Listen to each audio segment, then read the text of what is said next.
Appeal বিভাগ দিন ঠিক করলেই কোটা ব্যবস্থা নিয়ে শুনানি শুরু হবে।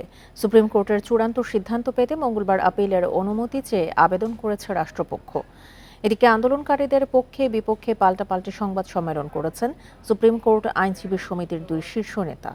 আর আদালতকে সময় দিতে আন্দোলনকারীদের আহ্বান জানিয়েছেন সংসদ সদস্য সায়েদুল হক সুমন। নগদের কাছে সব গ্রাহকই প্রিয়, তাই তো সারা দেশে ক্যাশ আউট চার্জ সবচেয়ে কম। সারা দেশের মতো হাইকোর্ট অঙ্গনেও মঙ্গলবার দিনভর ছিল কোটা নিয়ে রাষ্ট্রপক্ষ আইনজীবীদের মধ্যে নানা ব্যস্ততা। এদিন দুপুরে কোটা পুনর্বহালে দেয়া হাইকোর্টের রায় বাতিল চেয়ে আপিলের অনুমতি পেতে আবেদন করে রাষ্ট্রপক্ষ। এখন চেম্বার আদালত দিন ঠিক করলেই শুনানি হবে। বিস্তর সুযোগ থাকার পরও আদালতে না এসে আন্দোলন চালু রাখা নিয়ে প্রশ্ন তোলেন অ্যাটর্নি জেনারেল। হাইকোর্টের রায়টাই বাতিল করার জন্য লিভ চাইতে হয়। হ্যাঁ, এটা আমরা যেটা আমাদের যে আইন অনুযায়ী সেটা আমরা লিভ চেয়েছি, এবং হাইকোর্টের রায়টা যে আমরা বলতে সঠিক হয় না কী কী কারণে সেটাও আমরা বলে দিচ্ছি আমাদের পিটিশনে। আমাদের মূল যুক্তি হচ্ছে যে এটা হচ্ছে সরকারের নীতিগত সিদ্ধান্ত, এই বিষয়ে আদালতের বিচারের যে কিছু নাই।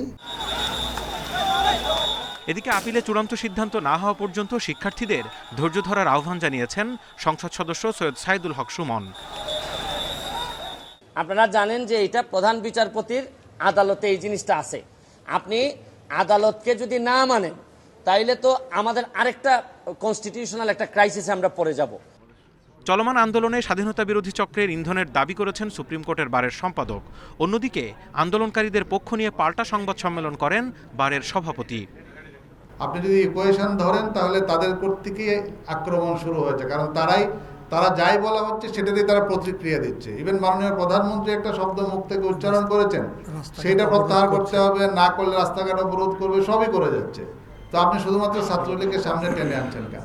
অনেক ছাত্রছাত্রী অসুস্থ হয়ে, আক্রান্ত হয়ে, আহত হয়ে ঢাকা মেডিকেল কলেজ হাসপাতালে ভর্তি হয়েছে।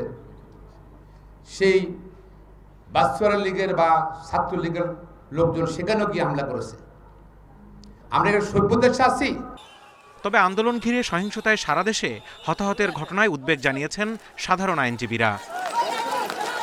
Zahidul Bashar, independent news, Dhaka.